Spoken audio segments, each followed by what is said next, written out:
Hi, it's Lauryn and Russell Mark here on behalf of the Australian Clay Target Association. We've been lucky enough to compete all over the world for many years representing the ACTA. Today we are fortunate enough to be at the fabulous National Shooting Ground here in Wagga Wagga filming the first video in our current series for our association. These segments will primarily be aimed at three distinct groups. First of all, to give new and prospective members a better understanding of how to get started in clay target shooting. Secondly, they will give existing members some technical advice, hopefully helping them hit a few more clays. And finally, the videos will be used as an online resource and educational tool for club, zone and state coaches. As long as you have an internet connection, you'll be able to access any of these videos on the ACTA YouTube channel. If you decide to subscribe to the channel, which I might add as free of charge, you'll be notified as each new topic is added. In this first production, we want to share our experience by taking you through a typical induction process based on the assumption that you are a new ACTA member and arriving at the range for the first time.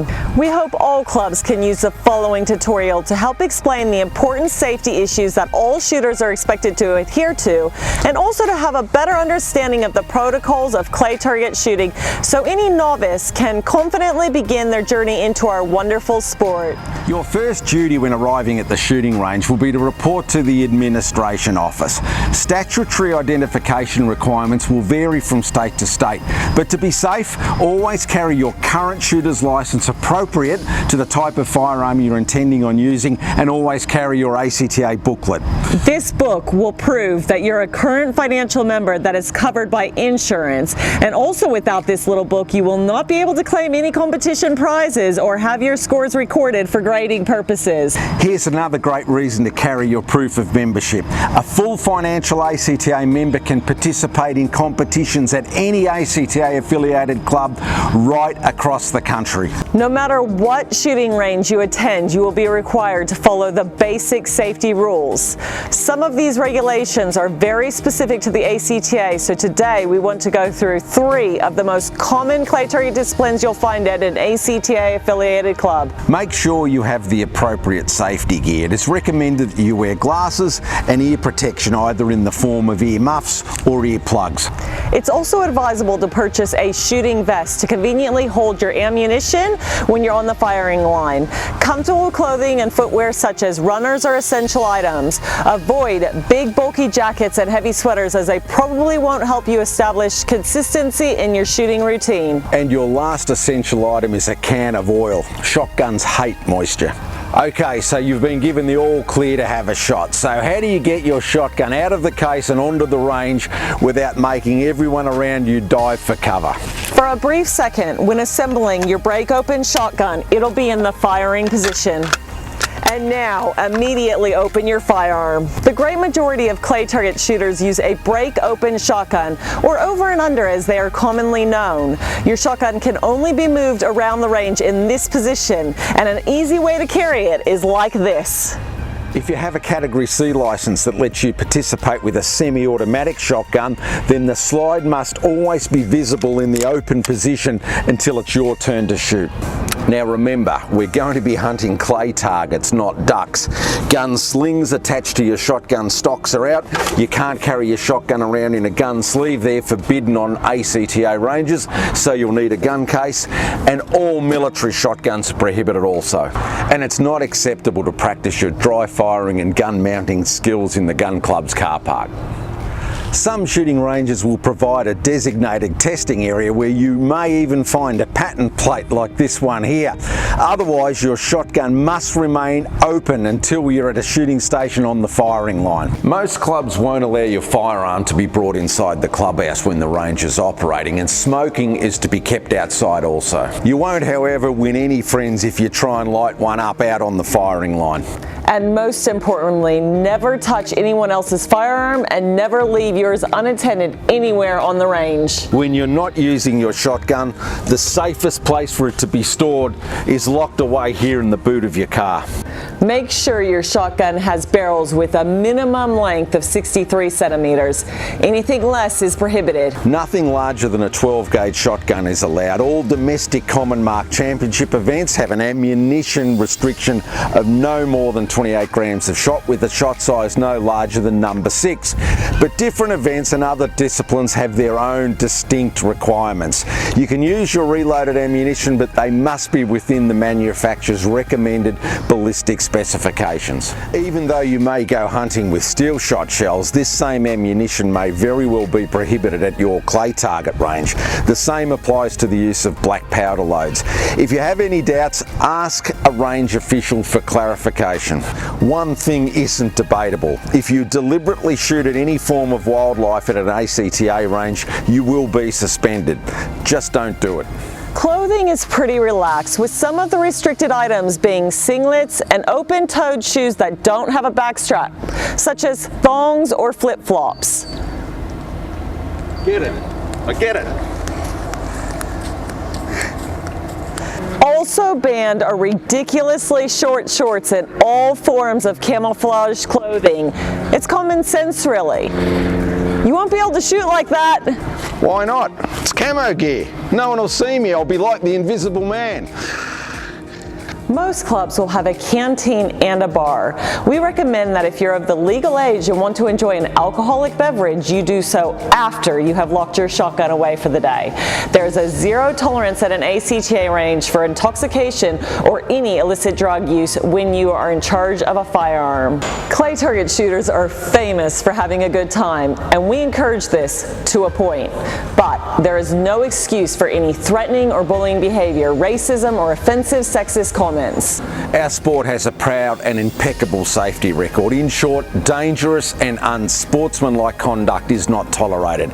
You probably won't get too many second chances if you abuse these rules. It's time to get on to the fun stuff. Let's go through some of the common protocols when you're on the firing line. The most popular event conducted by the ACTA is Down the Line, often called DTL or sometimes referred to as American Trap. In this event, the trap machine propels a target 48 meters up to 22.5 degrees each side of center. The clay thrower randomly selects the angle each target will be fired at when the shooter calls out the command of "pull" into one of these microphones. There are many different down the line events, but for the most part, you will shoot one target from one of these 5 designated shooting stations and then rotate to the right for your next shot. Before the round commences, as long as there's no red flag displayed and your shotgun is unloaded, it's permissible to practice your gun mounting. While you're warming up is also a great time to make sure your barrel is free of obstruction. And always make sure you've got more than enough ammo. Listen closely to the officials at the start of your competition round. The scorer will confirm your starting position, and then they will briefly describe the event and the amount of targets you'll be required to shoot. At this point, the referee will ask the squad to look downrange, and then they will release 2 test targets for everyone to view. When the referee announces that you are now in competition, you must remain quiet except for when you call for your target. From this point onwards, you will need to follow the protocols we're about to go through.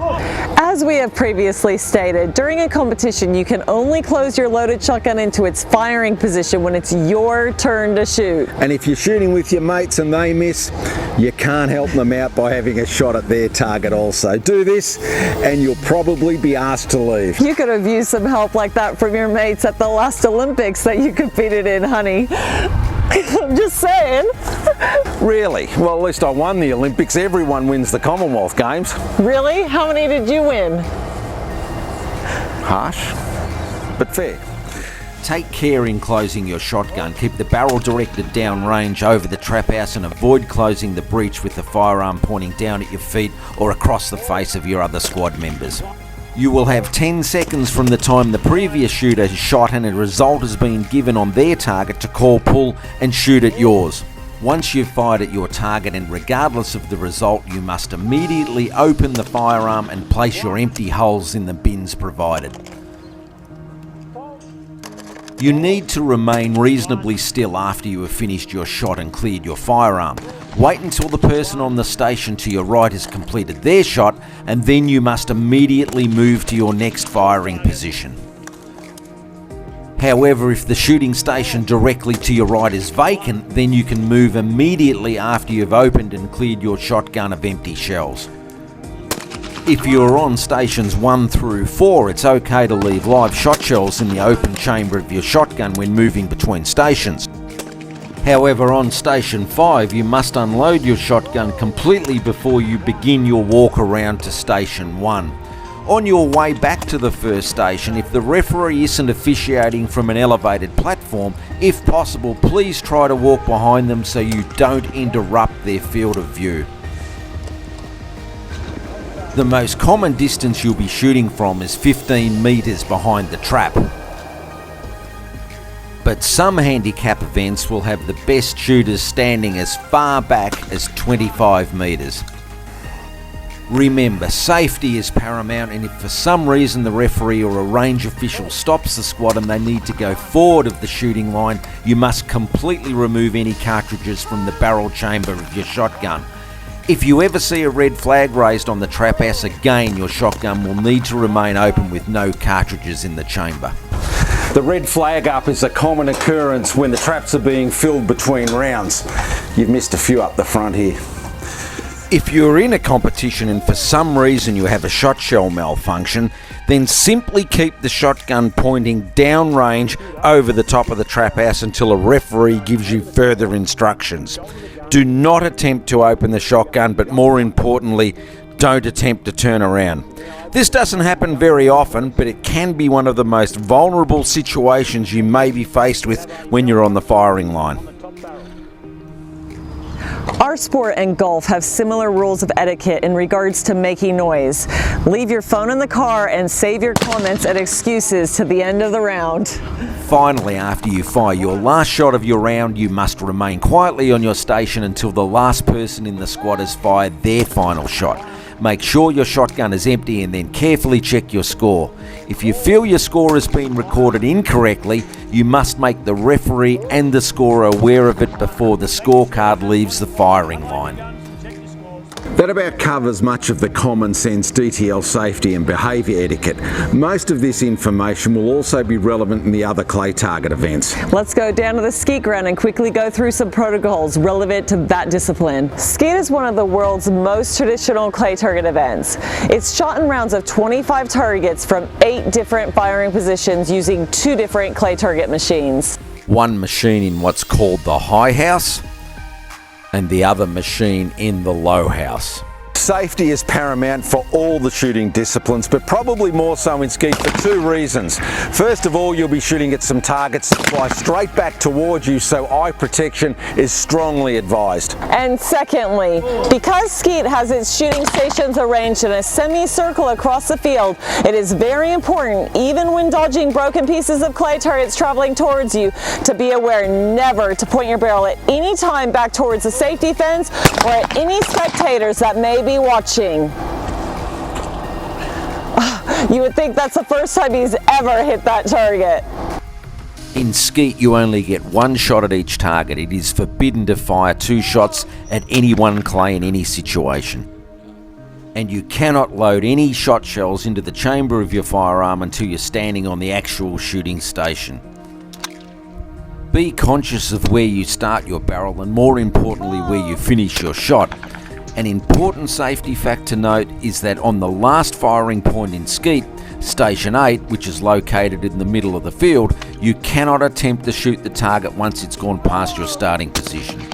Log on to the Australian Skeet Shooters Association website and have a look at their list of protocols that are very specific for this discipline. In my opinion, skeet shooters are the most welcoming people in our sport. You'll only need to ask for help and you'll be overwhelmed with support. Sporting Clays is an event that continues to grow in popularity and is often shot from the confines of these barriers, which adds more safety. These cages are necessary in some events, such as this 5-stand sporting layout, because here the targets can literally appear from just about anywhere. They must, however, only be fired upon in the area in front of the competitor. These bars will stop you attempting otherwise. Like DTL and Skeet, safety eyewear and ear protection is highly recommended. This event can have up to 8 clay target traps per layout, so you can understand where the targets will appear from. Each stand will have a menu specific for where you're standing. Just like Skeet, a round will consist of singles and doubles. Don't load any ammunition into the chambers of your shotgun until your barrels are over the crossbar. And make sure your shotgun is totally unloaded when changing positions to a new safety cage. Because Sporting Clay simulates many field shooting scenarios, you may be tempted to try and use some of your favourite hunting shot shells. Often this type of game shooting ammunition is way above the permitted specifications for this discipline. Using it can jeopardise the physical legal distance boundary template of a shooting range. Leave your big shot shells at home and be respectful to the maximum prescribed target load limits. We have only touched on the basics today, but this should get you safely started. The complete set of rules, protocols, and safety requirements for any of the ACTA shooting disciplines are available online through the ACTA website. They're easily downloaded. Print a copy and become familiar with them. It's important you understand these rules because a requirement in most competitions is for you to take your turn at officiating, either refereeing or scoring the next squad of shooters that follow you onto the range. Don't stress, it's easy to do, but more importantly, these rules will outline the description of all events in every discipline and define what ammunition is permissible relevant to each event. These rules will also explain the format and procedures for grading purposes. If you're in doubt about anything, simply ask the club's administration. Our sport has a rich history of behind-the-scenes volunteers that will be more than happy to answer any questions you may have. It's in everyone's interest that you have a safe and enjoyable time at the range. Most clubs will open their facilities for practice, which is a great time for you to work on these protocols before you try your luck in a competition. I would think after a couple of sessions you'll have most things mastered. Our sport really has no barriers to entry. It's suitable for everyone, both male and... Well, not everyone. I mean, if you're legally blind, you'll struggle a bit. It's suitable for... It's not suitable for everybody. Just I mean, shut you've got up. to see what you're shooting at. It's suitable for both males and females, from junior high school kids to veterans of any age. Well, it's not for everyone. Just saying. And we're proud to say we have a growing number of world-class disabled and wheelchair competitors also. Well, that's about it. We hope you enjoyed the induction. And if you want to be notified about future coaching and technical advice videos, make sure you click on the subscribe button on this channel. On behalf of the Australian Clay Target Association, we look forward to seeing you at the range real soon.